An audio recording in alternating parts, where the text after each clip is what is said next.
I was fluffing the pillows on my couch, trying to make the living room look a little less chaotic, when my phone rang. I glanced at the screen and smiled. Claire. She never called without a reason, and usually it was for a quick laugh or some harmless gossip. But the moment I answered, I knew something was off. Her voice was low, heavy, almost trembling. "My condolences, Victoria. I'm so sorry. I never thought it would end like this." I froze, my hand gripping the phone tighter. End? What was she even talking about? A nervous laugh bubbled up, but it died in my throat when I heard the weight behind her words. "Claire, what are you talking about? End? End of what?" My chest tightened like a vice, each beat of my heart pressing harder against my ribs. This wasn't just a misunderstanding.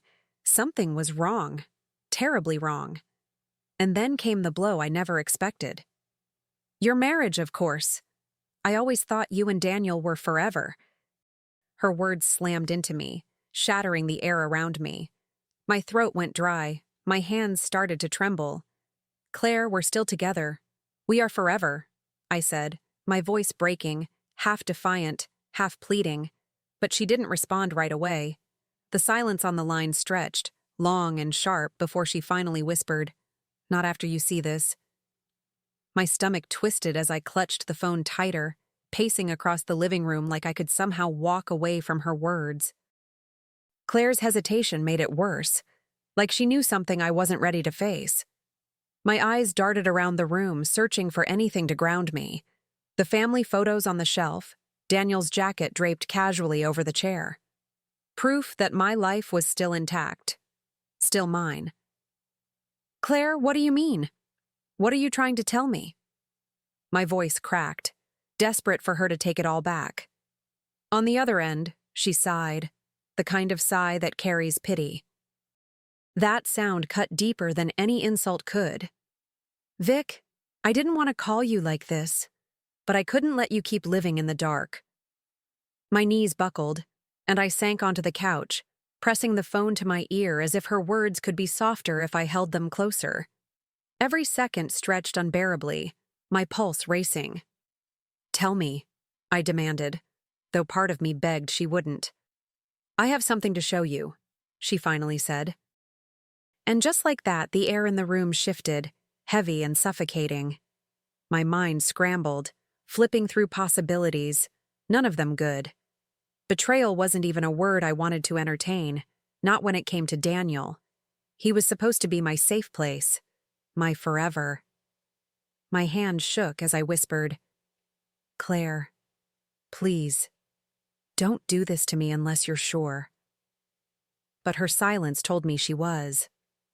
The seconds after her silence felt like hours, my heart pounding so loud it drowned out everything else. I pressed my palm against my forehead, trying to steady the dizziness creeping in. "Claire, just say it," I begged, my voice barely above a whisper. And that's when she repeated it, with a tone that left no room for doubt. "Not after you see this." My breath caught in my throat, and suddenly the walls around me felt like they were closing in. I stared at the phone in my hand like it was about to explode, my grip trembling as I swallowed hard. What could she possibly have that was so devastating? Images of Daniel flashed in my mind, his smile at breakfast, his soft kiss on my cheek before leaving for work, the way he used to look at me when he thought I wasn't paying attention. Was all of that about to unravel in a single moment? My stomach churned with a sickening mix of fear and denial. Claire's voice softened, almost like she was trying to cushion the fall. "Vic, I wish I was wrong. But you need to see the truth with your own eyes." Her words clung to me like icy chains. I felt the ground shift beneath me, my whole world threatening to split open. And though I didn't know it yet, this was only the beginning. The first crack in the life I thought I had, a crack that would soon become an earthquake. The buzz of an incoming message jolted me, and I froze. My hands felt suddenly heavy as I unlocked my phone. There it was, Claire's name, with a string of attachments waiting for me to open them. For a moment, I just stared, my thumb hovering over the screen like it weighed 100 pounds. Part of me prayed it was some misunderstanding, something innocent that could be explained away. But deep down, my gut already knew. I tapped the first photo, and the world as I knew it splintered. Daniel. My Daniel.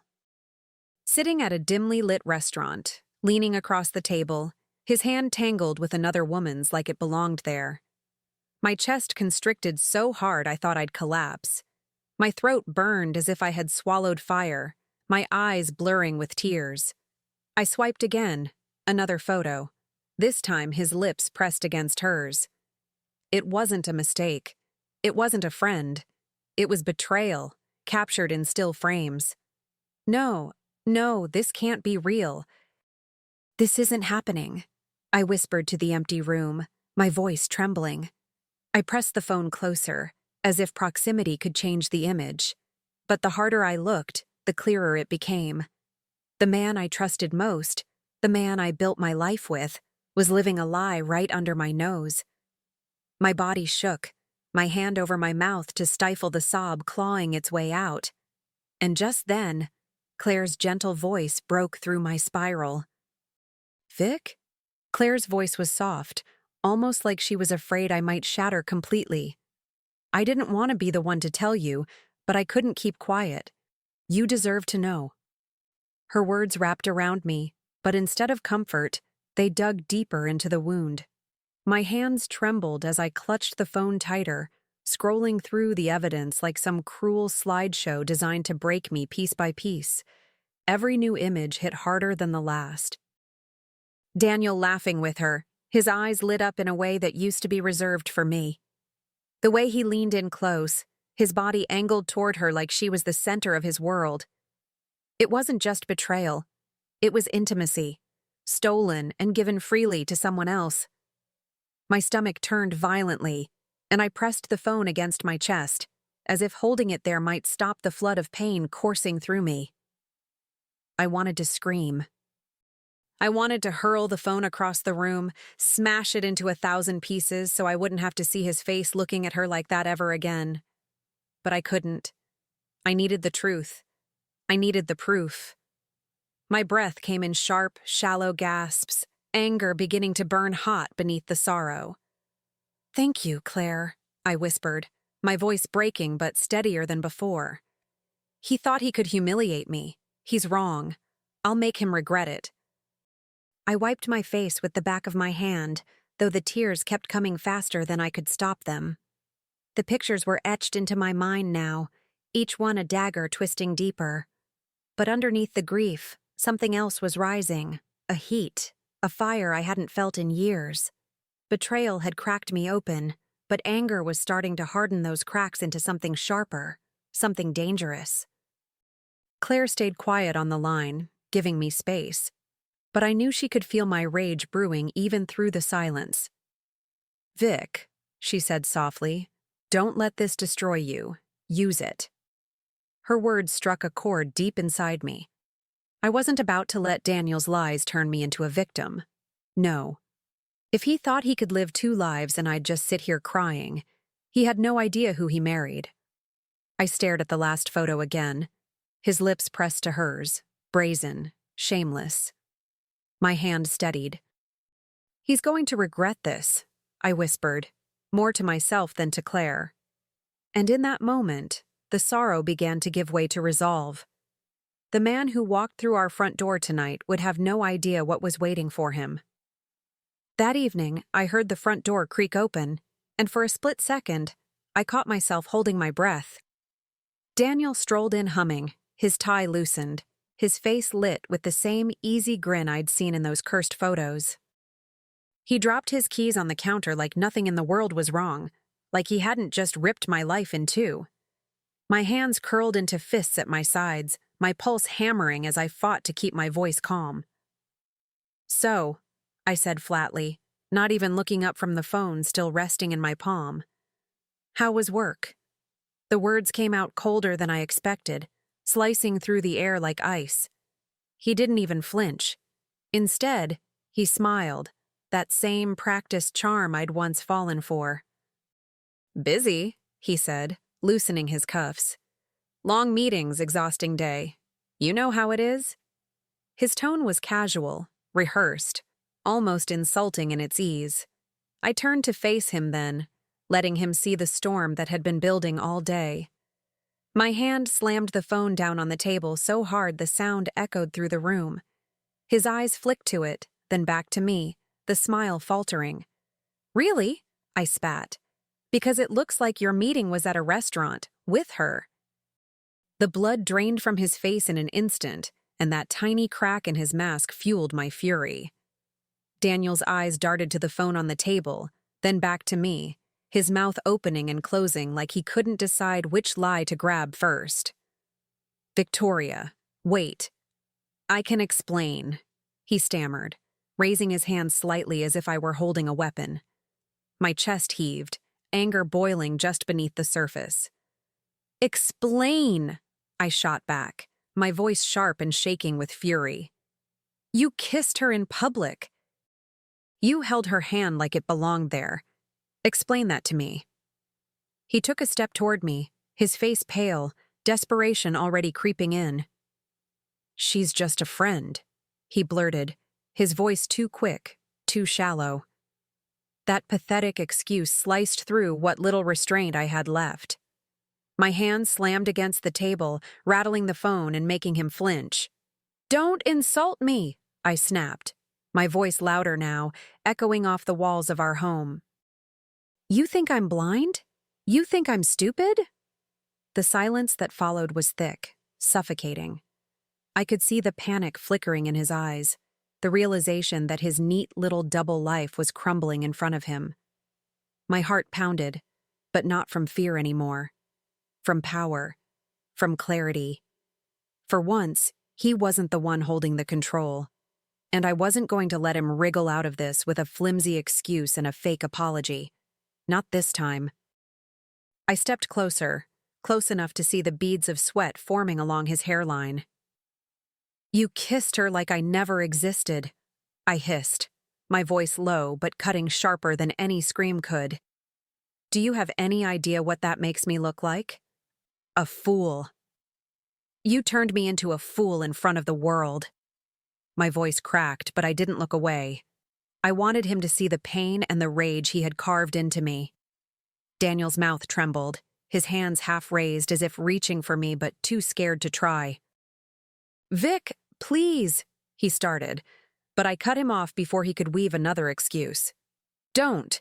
You've already said enough with your actions. Every laugh you shared with her, every touch, every kiss. That was your confession." My voice was shaking, but it carried the weight of finality, and I could see him feel it. He looked smaller somehow, like the man who once seemed unshakable was collapsing in front of me.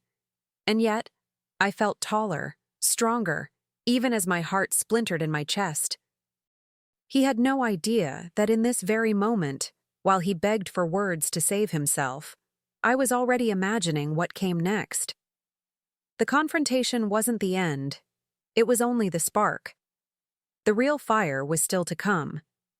He dropped to the edge of the couch, his face buried in his hands, the picture of a broken man. "Please, Vic," he muttered, his voice thick with panic. "Don't do this. It was a mistake. I'll end it. I promise." His words hung in the air like smoke, suffocating and desperate, but they didn't move me. Once upon a time, his pleas would have cracked me wide open. Tonight, they only hardened me. I stood there, arms crossed, staring at the man I thought I'd known for decades. My heart was pounding, but it wasn't breaking anymore. It was rebuilding, brick by brick, with every second that passed. "No, Daniel," I said quietly, my voice steady, sharper than I'd expected. "The mistake wasn't the kiss. The mistake was thinking I'd always forgive you. The mistake was underestimating me." The words slipped out with a calm finality that surprised even me. He looked up, his eyes glassy, his mouth opening in protest. "We can fix this," he whispered, like a child begging for one more chance. But the truth was carved into me now, deeper than any promise he could make. I shook my head, my jaw tight. No, I can fix myself, and I don't need you for that. As I said it, I felt something inside me shift, like a chain snapping, a weight lifting. He reached for my hand, but I pulled it back before his fingers could touch me.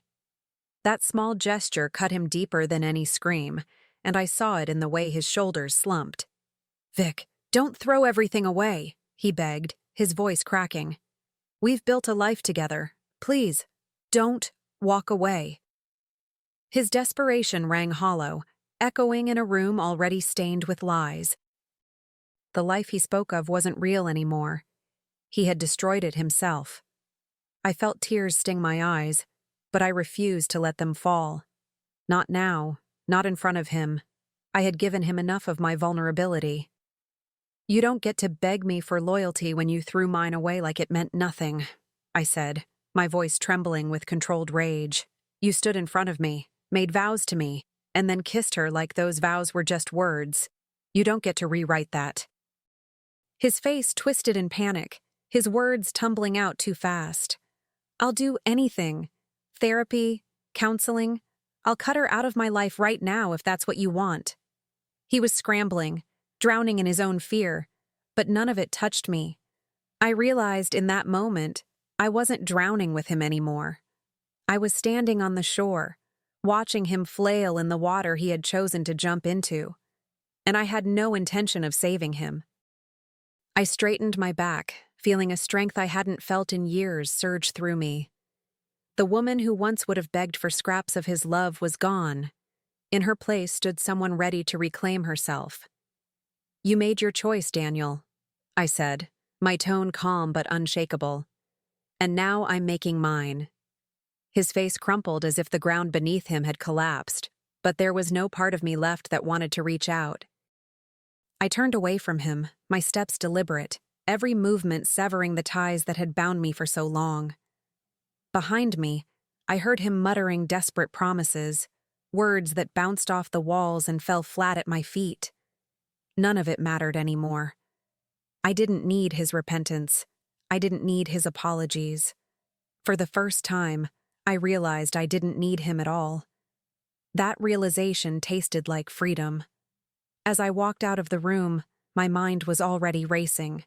Not with sorrow, but with clarity. I wasn't just leaving Daniel behind.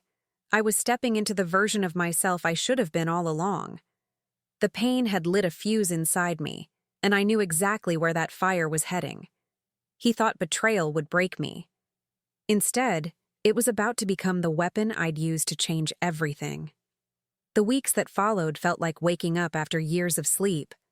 Instead of crying into my pillow, I poured my energy into rebuilding my life, piece by piece, choice by choice. I filed for divorce, not with trembling hands, but with steady resolve.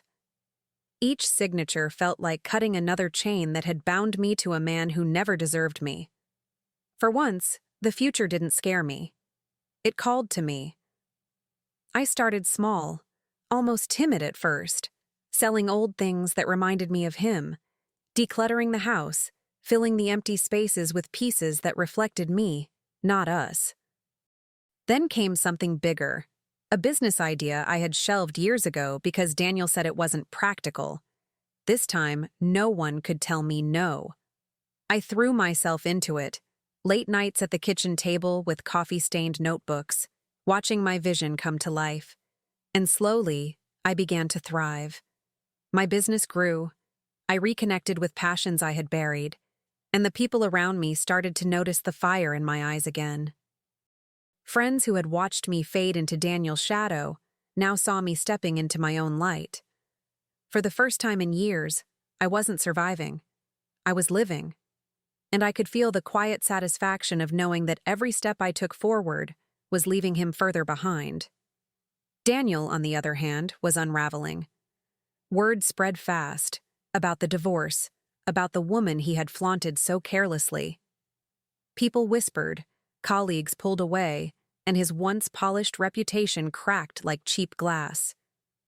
And as for her, the woman he had chosen over me, She disappeared the moment things got difficult. The moment the money tightened, so did her affection. He was left alone, with nothing but the ruins of the life he'd thrown away. Sometimes his name would flash on my phone, a reminder of the man who thought he could juggle lies without consequence. At first, I let it ring, enjoying the silence that followed. But eventually, curiosity won out, and I answered once. His voice was desperate, hollow, stripped of the arrogance that once defined him. "Victoria," he pleaded. "Please. I made a mistake. Give me another chance." I listened, but I didn't crumble. The ache was gone, replaced with something steadier, stronger. I realized that his downfall didn't need my hand to push it along. It was happening all on its own. And that, in itself, was its own form of revenge. My greatest weapon wasn't destroying him. It was showing him that I could rise without him, higher than he ever imagined I could. The last time I answered his call, I knew it would be the end. His voice cracked through the line, desperate, almost unrecognizable. "Victoria, please. I can't do this without you." I closed my eyes, feeling the weight of everything we'd been, and everything he had destroyed with his own hands. And for the first time, I felt nothing but peace. "No, Daniel," I said calmly, my voice firm and unwavering. "You ended this the moment you chose her. Now I choose me." The silence on the other end was deafening, the kind that told me he finally understood there was no way back. Before he could stammer out another plea, I hung up. My hands didn't shake, my heart didn't race. It was done. I set the phone down and smiled, a real smile, one that came from deep within. My revenge wasn't in screaming or destroying him. It was in thriving without him, in reclaiming myself and my life. He lost me, and that loss was something he'd never recover from. As for me, I was finally free, and freedom had never tasted so sweet.